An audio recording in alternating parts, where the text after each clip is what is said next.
Lectura del Santo Evangelio según San Marcos, capítulo 3, versículos del 7 al 12. Esto es lo que nos propone hoy nuestra Santa Madre Iglesia Católica.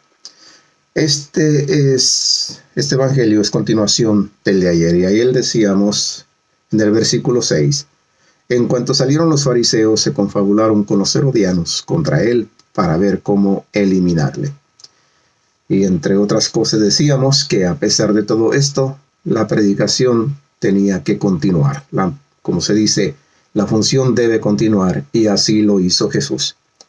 Jesús se retiró con sus discípulos hacia el mar y le siguió una gran muchedumbre de Galilea, también de Judea, de Jerusalén, de Idumea, del otro lado del Jordán, de los alrededores de Tiro y Sidón, una gran muchedumbre. Al oír lo que hacía, acudió a él. Entonces, a causa de la multitud, dijo a sus discípulos que le prepararan una pequeña barca para que no le aplastaran, pues curó a muchos, de suerte que cuantos padecían dolencias se le echaban encima para tocarle.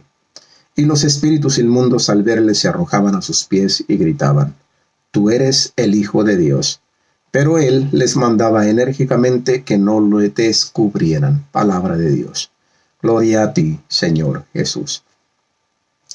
En sí, ¿dónde está la clave para entender esto que hoy nos propone nuestra Santa Madre Iglesia?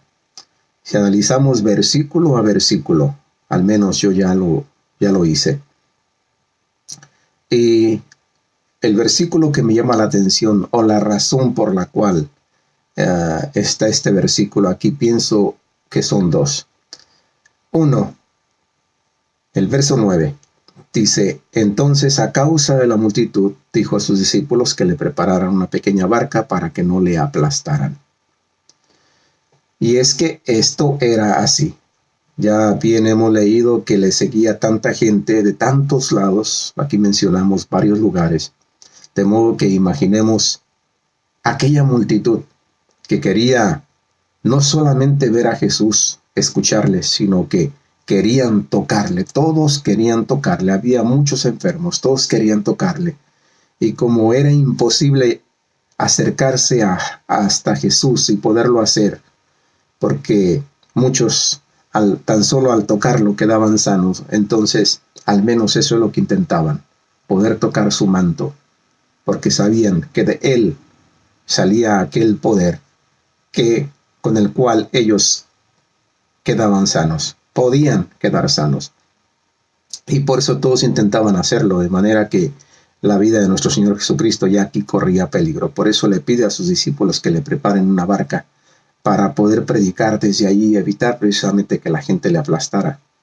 Dice el versículo 10, pues curó a muchos, de suerte que cuantos padecían dolencias se le echaban encima para tocarle. Eso es lo que estamos diciendo, se le echaban encima para tocarle. Corría peligro. Y aparte de esto, dice, y los espíritus inmundos al verle se arrojaban a sus pies y gritaban: tú eres el Hijo de Dios. O sea que estos se manifestaban tan solo con la presencia de Jesús. Sabían quién era Jesús. Pero a Jesús esto no le gustaba. Era verdad lo que decían, pero a Jesús no le convenía esto, por eso no le gustaba y trataba de impedírselos. Dice el verso 12, pero él les mandaba enérgicamente que no le descubrieran. ¿Por qué?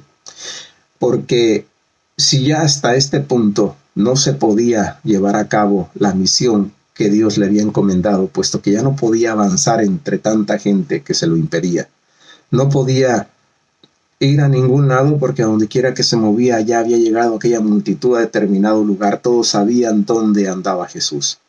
Entonces ya no había ni tiempo para descansar. Dice un dicho: crea fama y échate a dormir. Para Jesús esta fama era preocupante, porque le impedía llevar a cabo su ministerio. En el caso mío, por ejemplo, no se puede comparar con el caso de nuestro Señor Jesucristo, porque si yo llego a ser conocido, o mi fama se extiende por medio de estos medios, precisamente de Facebook o de YouTube, no me va a afectar. Eso no afecta, aparte que no creo que vaya a alcanzar semejante popularidad y semejante fama.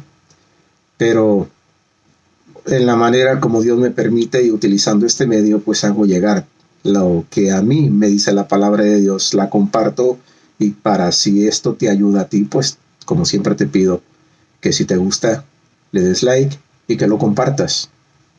Pero no creo que lleguemos a un punto que van a venir, me van a buscar y me van a apretujar como lo hacían con nuestro Señor Jesucristo. No es lo que busco, ciertamente, y no creo que tampoco eso pase. Por lo tanto, yo aquí estoy despreocupado de esa forma, pero imaginemos el caso de nuestro Señor era totalmente diferente. Entonces, esto es lo que a mí me dice la palabra de Dios.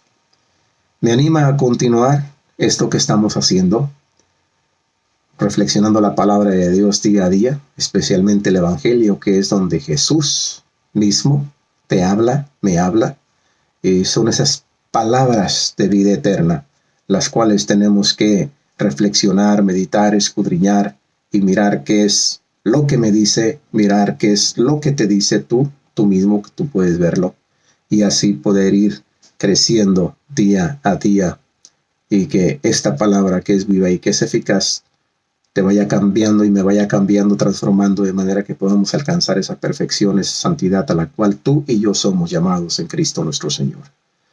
Pues si te ha gustado todo esto, como te he dicho otras veces, dale like, compártelo y nos vemos primeramente Dios mañana con otra reflexión evangélica. Dios te bendiga. Bye bye.